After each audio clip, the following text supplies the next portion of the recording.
All right, here we are, hour number 2 on One Bills Live. Chris Brown, Steve Tasker with you, and you know what that means on a Friday. It means we're joined by senior producer from NFL Films, also co-host of ESPN's NFL Matchup Show. It is Greg Cosell joining us. Greg, how you doing? You ready for these conference championship games? I believe I am. Yeah, I'm sure in Philly they probably started tailgating about 4 days ago. So yeah, I guess I'm ready. Well, yeah. Let's begin though with the playoff loss that the Bills suffered in the divisional round last week, and we know that the defense was just not with it in that game. Blown coverages on each of the first 2 touchdowns by Cincinnati. But what about Buffalo's offense? Why do you think they spun their wheels as much as they did? It's an interesting question because in some ways you could argue that they didn't in some ways. I mean, I think they play the way that they played, Brownie. We've talked at times throughout this season, the fact that the O-line is probably needs an upgrade in certain areas. They don't really run the ball with any kind of volume or consistency. There have been games where the run game has been a factor, but it's not really the way in which they play. So it's really an offense that's built on the ability of Josh Allen to make plays. And it's kind of a tribute to him that they've been able to win so many games playing that way, because it's hard to play that way, to be honest, where you're expecting your quarterback just to do it every week. And I think, I was thinking about this since they lost that game. I think in some ways we became mesmerized by what Josh Allen did in the playoffs last year. Those 2 games were superhuman. They can't happen all the time, but they were so good that I think we started to believe, probably many of us, that this is just going to happen pretty regularly. And that's really hard. Let's say, for instance, that Josh had hit Diggs on 3rd and 10 late in the second quarter off second reaction movement where he left the throw just a little bit wide. I'm sure you remember the play. Yeah, right. It's a play we've seen him make many times, correct? Yeah. Sure, yeah. And he just missed it by, a foot or 2. If he makes that throw, it changes the whole game. And I'm not saying they win the game. No one knows what would have then happened, but that could have changed. Was that the drive they ended with any points or that no was the points? First. There was no points, and I think it was the first drive of the game, and it was the first. No, it was late in the down second quarter. Oh, late in the second late quarter. Yeah, late in the second quarter. But the point is, in some ways, they played kind of Bills football, and they just missed some opportunities. Look, Davis, obviously on that long throw going down the left sideline. That was in the second half. I know that for sure.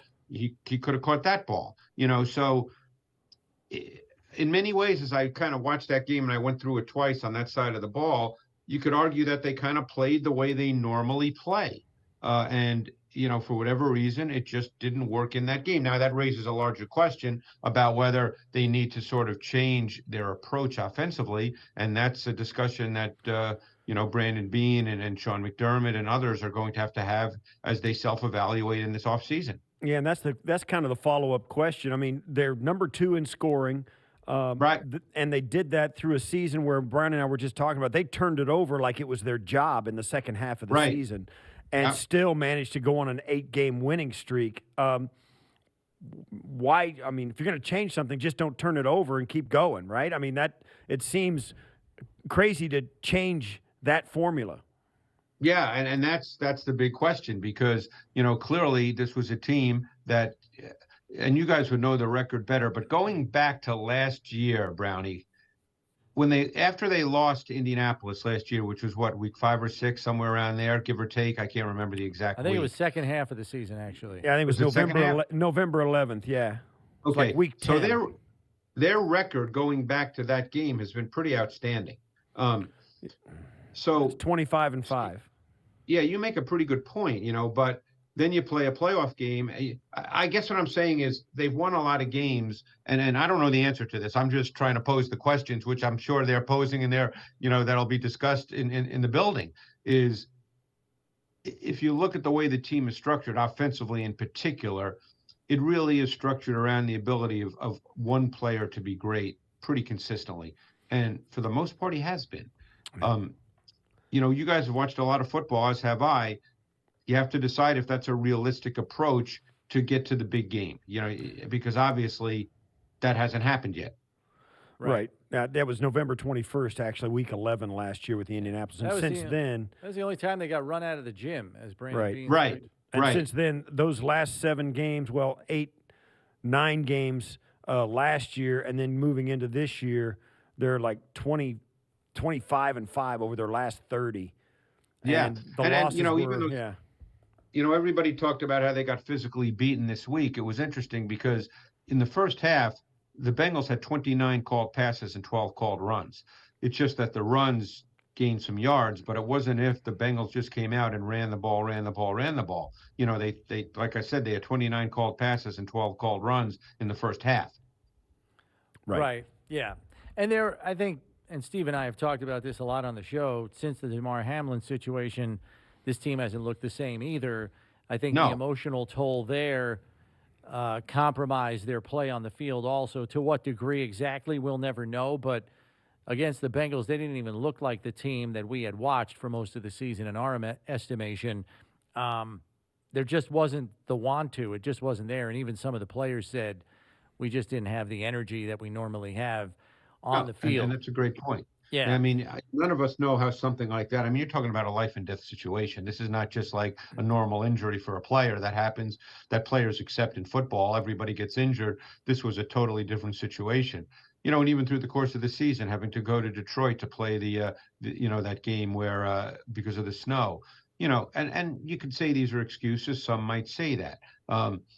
But, none of us can understand what they really dealt with, during the season. And maybe they just were emotionally spent. Who knows the answer to that? No one does. 2 questions about 2 rookies going forward for this team, and then we'll move on to the conference title games. Khalil Shakir showed more and more as the season went on. His opportunities didn't increase to any great degree, but to some degree. What do you see for him maybe as a future in the slot? And then we heard Brandon Beane talking about how they may be moving Christian Benford to safety full-time next year, knowing his skill set and being, a 6'1" player in the secondary. What do you think about that prospect for those 2 players going forward? Well, as you guys probably recall, when they drafted Shakir, I told you how much I liked his tape coming out of college, and I said that I thought he'd be some kind of factor this season. To be honest, it didn't quite work out the way I thought it would. I thought he'd be more of a factor, but it was clear as the season progressed, he did make some plays, and I think that he'd be a guy I'd seriously consider playing, as a slot receiver next year. I think there's a lot more there to be developed, and I think he could be a good receiver. Bedford, I did not see him coming out of Villanova, so my first real look at him was playing corner for the Bills, but he is long. He's pretty athletic. I mean, clearly they want Elam to be the starting corner opposite White. So, and I think Elam has better traits overall than Benford. So if that's the case, if you like the player, which I think they do, because he played well enough at corner through training camp and through the early part of the season that he was getting more snaps than Elam. Right. So, if they like the player, it might make perfect sense. I mean, I know that the things I don't follow are contract status. Are Poyer and Hyde going to be Bills next year, or is Poyer a free agent? Poyer is a free agent. Hyde has a year left. So Hyde is likely to be back. Poyer could well not be back. Again, we don't know how the organization sees. I mean, we know he's a really good player. The organization would say that, but there's obviously many factors that go into how much you pay a particular player. So it's possible Poyer could not be there. Let's move on and talk about these games this weekend. 49ers at Philly. This looks like it's going to be like a 3-2 game, maybe, and slow, low-scoring slugfest. What do you see with San Francisco, Philly, and these 2 quarterbacks in particular? I'm kind of fascinated by this game because Philly's offense has been a lot of fun to watch this year. When Hurts has played and been healthy. His abilities as a runner really makes it difficult to defend that offense because he's in the gun on almost every play. So, unless it's 3rd and long, there's a run element, a designed run element that is there that you have to defend that really puts a burden on second-level defenders. He's really improved as a passer. He can make throws from the pocket. They do a great job with design in their pass game. And I think with the 2 receivers, Smith and A.J. Brown, I think they're going to attack on the outside. And I'm not suggesting that the corners for the 49ers, Lenore and Ward, who've played well, I'm not suggesting they're weak players, but I think this defense is really, really strong down the middle. And I think that the Eagles, who as this season progressed, really started to throw more outside the numbers, I think you're going to see them look to attack there and see how that goes. They hit some vertical throws. Hurts has become a very good deep ball thrower. I think they're a tough offense to defend. Now, the Niners obviously have a very, very good defense. They have the best linebacker in the game in Fred Warner. They've got 2 really good nickel linebackers with Greenlaw. Obviously, we know about Bosa. So there's something inside me is thinking that the Eagles are going to score. And when I say score, they're not going to put up 40, don't get me wrong, but I don't think they're going to put up 13. I think they're going to score some points. Which path, that might answer this question that I had for you. We have 2 pretty formidable fronts here. We know that the Eagles led the league in sacks. We know San Francisco wasn't far behind. Which pass rush do you think has the better chance of being more effective on Sunday? I think, Brownie, much of that will depend on situational football. I think that the way both teams play in normal down and distance situations minimizes pass rush because the 49ers will play an awful lot out of 21 personnel with 2 backs, 1 tight end, and 2 wide receivers, and check the fullback being one of those backs. And they are so multiple formationally out of that personnel package that that's difficult for defenses as well. So I think you're really getting into pass rush situations. I would think the Eagles would attack the right tackle, McGlinchey, and that's where Hassan Reddick lines up. I would think that Nick Bosa would get some snaps against Jordan Mailata. So I think it really is situational. And then it comes down to, Purdy has played well. He's not been quite as sharp the last 2 weeks, but he's played well clearly overall for a rookie quarterback. So that's a hard question to answer. I really believe that it'll come down. Look what happened last week with the Niners offense. Because their defense is so good, they could stay with the run game, but they really did not have the kind of pass game I think that they wanted to have. We're looking at a play that was obviously fluky. Kittle wasn't even part of the progression. So, it'll be interesting to see, but Purdy has started to do a couple of things that he's going to have to be careful with. He's starting to retreat backwards when he faces pressure, and he's starting to move to his left. And both of those things, can cause problems. How good is Brock Purdy now, and what's his upside? How possible? I mean, obviously he's in almost the perfect situation for a young quarterback with a running game and a defense to protect him. Great elite playmakers around him. I mean, it's hard to imagine a better landing spot. But how good could Brock Purdy be? I think Purdy is what ultimately he is, and I don't think he'd be more than this. And when I say that, I don't mean this in a negative way at all. He would be a distributor and a high-level executor of a well-schemed offense who gives you some secondary action movement. That, I think, is what Brock Purdy is. And that's good. There's nothing wrong with that. But, I mean, I don't think we'd ever be talking about Brock Purdy in the conversation, with Mahomes, Allen, Burrow, Herbert, probably even Jalen Hurts at this point in Hurts' career. I don't think we'd be talking about Purdy in that same way. But in a Kyle Shanahan offense, if you are a high-level distributor of the football, then you are a really good player. And he gives them something Garoppolo couldn't give them, which is the play-action boot game, which Kyle Shanahan always wants to have, and some secondary action movement because he's got light athletic feet. So he could be a very efficient player in the context of that offense. Flipping it over to the AFC title game, Greg, the one thing that I'm interested in are the problematic matchups for both defenses here based on the weapons that, each of these offenses can throw out there on the field. Which defense do you feel has more problematic matchups to deal with in your estimation? Wow, I think that the Chiefs have more problematic matchups if you're talking one-on-one type matchups, and I think that the Bengals have their matchup issues would stem more from the scheme that the Chiefs run, because I think the Chiefs are very schematic, particularly in given situations. Okay. We've seen that the Bengals, everybody talks about rushing 3 and dropping 8. Okay. That in and of itself shouldn't pose a problem, but it's how they do that. I went back and looked at week 13 they played this year, back last year in the AFC Championship game. When they rush 3 and drop 8, it's really noticeable who the defensive end is that they drop. The large percentage of the time, that defensive end drops on the side of Kelsey. And I think they do that because it immediately presents kind of a bracket situation on Kelsey, and it takes Mahomes' eyes off of Kelsey right away. Now, Mahomes is capable of doing a lot of things, obviously, but it takes his eyes off Kelsey right away because it appears that there's 2 players who are going to be in position to defend him. Right, and knowing that if you're Kansas City, and they've done this a ton. I mean, they'll put Kelsey everywhere.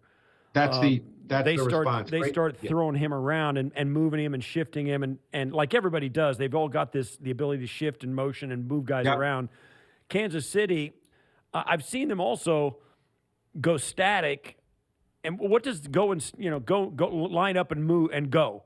What advantage does that give Kansas City? Because if they know, or maybe they have already anticipated who's going to match up with him in that down and distance, I don't know. Yeah, a couple of thoughts I have. It wouldn't surprise me, and again, we don't know about Mahomes. Apparently, he practiced this week, and so let's assume he's close. He can't possibly be 100%, but let's assume he's relatively okay. It would not surprise me, Steve, to see them do some no-huddle tempo. Again, you don't have to snap the ball right away, but as you know, no-huddle tempo, look, you played in that kind of offense. Defenses can't do a lot of communication and pre-snap adjustment because they don't know when the ball's going to be snapped. And I think one of the things, and Brownie, you brought this up last week about Lou Anarumo, and you're so right, is he's so good with that kind of thing. And that might minimize how much he can do that if the Chiefs decide to, go some no-huddle. Right, and it's all about getting first downs. You don't want to go no huddle, and 10 seconds are off the play clock, and you're already 1, 2, 3 and out. Right. That's the key thing. Plus, if you go no huddle too, and I don't know, maybe the Chiefs have a way of doing this. It's really difficult to shift in motion out of no huddle. Yeah, and I'm not sure they're necessarily worried about that. I think you made a good point about where they line up Kelsey. It's very possible because Kelsey can line up everywhere. You might see them split Kelsey out a little more at times because then it becomes a little more difficult for someone from the inside to be able to bracket him or be involved in a double, because then if you want to double him or bracket him, then you're dealing with a safety doing that more than likely. Could it be a linebacker? Yeah, but you have to show that. So, this is going to be a really good chess match here because Kelsey, he makes that pass game go, obviously, other than Mahomes. And you can't just let him, be a big factor in the game. Okay, so going from Anarumo to Spagnuolo now, back in the 2020 AFC title game with the Bills, Spagnuolo gave Allen fits because he would change the coverage with 5 seconds left on the play clock, and it wouldn't give Allen enough time to check his offensive play call, and he would get a bad look sometimes. How effective could that be against the Bengals offense, knowing how sometimes, at least to me, it seems like Burrow's where he's going with the football is predetermined with how fast he gets the ball out. Can that compromise some of that if he spins the dial late in the play clock? Sure. And I think that was one of the things that did not happen week 13, Brownie, is that the Chiefs were a little static. They did not pressure much. They played a lot of coverage, and they really didn't change the picture a lot. I would expect them to do more of that, just as the Bengals did this week against Josh Allen. Change the picture and make the quarterback work a little bit. One of the strengths of Burrow, and it's one of the reasons he's a great, great player, is he really knows where he's going with the ball before the ball is snapped. he's one of those guys. He plays that kind of game. And and it won't happen every snap, of course, nothing happens every snap, but you like in certain situations to change the picture pre-snap to post-snap just to create a little bit of hesitation because they still have offensive line issues. And this is a very good pass rush group. They're among the league leaders in pressure of quarterbacks. So, you have Chris Jones. He's a real tough handle. They got a kid named Michael Dana who's been a really big part of what they do, playing both D tackle and D end in pass rush situations. So this is, and obviously they have Frank Clark. I think that's a really important point. It would not surprise me if you see more of that from Spags this weekend. You talk about Spags and also how Cincinnati has, with Lou Anarumo and all the things he does. Which of these defenses do you think is a better matchup for the defense against which offense? I mean, which one of these defense has the upper hand compared to the other? Wow. Obviously, different matchups. That's a question with a lot of variables. I think that anytime you're playing three wide receivers, the quality of Chase, Higgins, and Boyd, you potentially have issues. Because, look, I think that, the Chiefs are playing, they're playing with rookie corners. When they go nickel, they play with two rookie corners. And they're good players. And McDuffie was a first-round pick, and I really loved his tape coming out of UW, but he's a rookie corner. So we'll see. Snead, they brought him back inside this past week. And I'm sure that had to do with the opponent. But he'd been playing outside in their nickel, and they brought McDuffie inside in weeks prior to that. So we'll see what they do this week. But anytime you're playing with two rookie corners against this receiver group, Steve, I think, I'm not saying it's a problem. There's ways to camouflage and compensate for it that Spags knows way better than I do. But those are three really good receivers. Yeah. Greg, as always, thanks for the insight. We appreciate it. Thanks for coming on today. Enjoy those conference championship games this weekend. All right, guys, appreciate it. Thanks so much.